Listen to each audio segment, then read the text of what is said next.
I've been there spending a weekend hunting for a cheap 4-bay NAS, only to discover 2 months later that the unit can't keep up with the occasional 4K video edit or the growing library of family photos.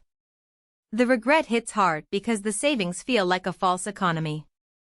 That's why I wanted to see if stepping up to a higher-end model actually saves you from that pain, or if it's just another pricey box that looks good on paper.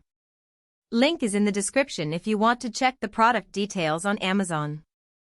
The QNAP TS673A is a 6-bay, diskless system that slots an AMD Ryzen V1500B quad-core CPU, 8GB of DDR4 memory, 2 M.2 NVMe slots for cache, dual 2.5 GB ports, and 2 PCIe expansion slots.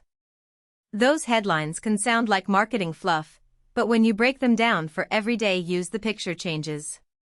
If you've ever tried to run a small media server, a handful of virtual machines, or a backup hub for multiple workstations, the bottleneck is rarely the hard drives themselves, it's the processor and the network bandwidth. The Ryzen chip in this box is more than a good enough ARM core you'll find in budget models. It's a genuine x86 CPU that can handle transcoding a 4K stream for a family movie night without choking. The dual 2.5 GB ports mean you can aggregate them for up to 5 gigabits per second of throughput, which is a noticeable jump over the 1 GB you get on most entry-level units. So who should actually consider this machine? First, small to medium home offices that need a reliable central storage point for multiple users. Imagine a freelance graphic designer who works on a 27-inch 4K monitor, editing Photoshop files stored on the NAS, while the same drive is also backing up a laptop and a desktop over the network.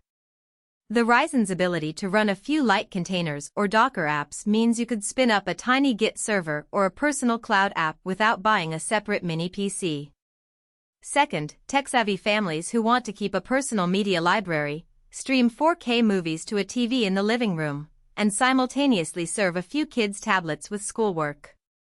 The built-in M.2 slots let you add a fast NVMe SSD as a cache drive, so the most accessed files think the latest episode of a show load instantly even though the bulk of your data lives on slower SATA disks. On the flip side, if you're just looking for a simple drop-in backup drive for a single PC, this is overkill. The price point sits well above the plug-and-play models that most casual users need.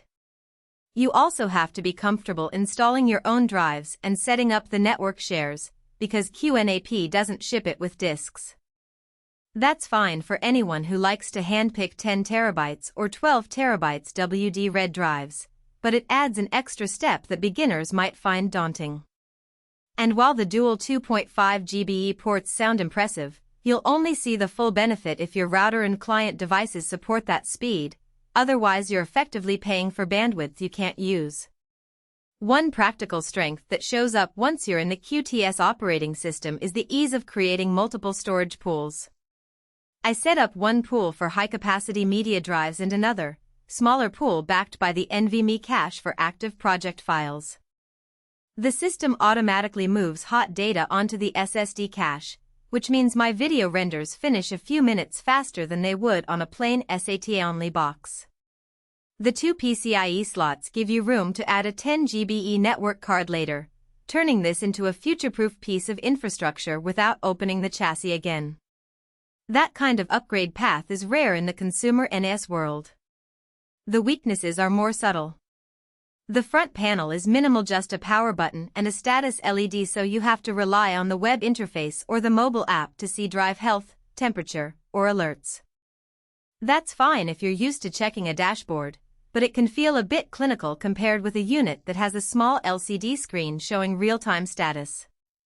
Also, the 8 GB of RAM is decent for most home scenarios, but if you plan to run multiple virtual machines or heavy Docker workloads, you'll need to add more memory. QNAP does allow you to upgrade to 32 GB, but you have to purchase the RAM separately, and the process involves opening the case and swapping modules again, something that isn't plug-and-play. From a security standpoint, the device supports the usual suite of features: AES-256 encryption, two-step verification, and IP blocking. What matters in practice is how often you actually enable those options. I found the initial setup wizard nudged me toward enabling encryption on the shared folders, which adds a small performance hit but gives peace of mind if you store personal documents. The only real annoyance was the occasional firmware prompt that required a reboot. It's not a deal breaker, but if you need 24/7 uptime, you'll want to schedule those windows carefully. Overall, the value of the TS673A comes from the combination of a true x86 CPU,